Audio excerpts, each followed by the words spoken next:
તો ખેતરમાં કોઈ બી વીજ કંપની છે, જેમ કે યુજીવીસીએલ છે, પીજીવીસીએલ છે કે પછી કોઈ એમજીવીસીએલ કંપની છે, એ છે ને તમારી પરવાનગી વગર કોઈ બી પ્રાઇવેટ કંપની હોય ને જે ગેરકાયદેસર રીતે થાંભલા નાખે અથવા તો હાઈ ટેન્શન લાઇન પસાર કરવાનું કહે ને, તો એના માટેનું છે ને ખેડૂતોને રક્ષણ મળી શકે છે. ઇન્ડિયન ટેલિગ્રામ એક્ટની કલમ 16 ઇલેક્ટ્રિસિટી 2003 મુજબ કોઈ પણ કંપની છે ને જબરજસ્તી ખેડૂતો પાસે મંજૂરી માંગી શકતી નથી, અને જો ઇફ એમને મંજૂરી માંગવી હોય તો જિલ્લા કલેક્ટર છે એમની પૂર્વ મંજૂરી એ લોકોને લેવી પડતી હોય છે. એટલે જબરજસ્તી ખેડૂતોને ફરજિયાત દબાણ કરીને એ લોકો કંપનીવાળા છે ત્યાં થાંભલા કોઈ લગાવી શકતા નથી.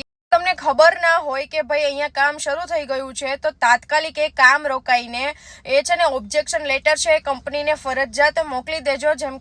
કેમ કે તમારું જે પાકનું છે નુકસાન કે જે બી થતું હોય એનું એને વળતર છે ફરજિયાત આપવાનું રહેશે.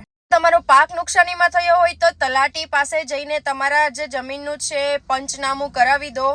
જમીનની માપણી સ્પષ્ટ કરાવવા માટે DIRL કચેરીમાં જઈને સૌથી પહેલા તો છે ને તમે તમારી જમીન માટેની અરજી કરી દો માપણી માટે. જો કંપની વાળા તમને વળતર ના આપે તો તમે છે ને કલેક્ટર શ્રીની ઓફિસમાં જઈને અરજી કરો, કલેક્ટર સાહેબને અરજી કરો કે ભાઈ અમારે આ રીતનું છે વળતર નથી મળી રહ્યું.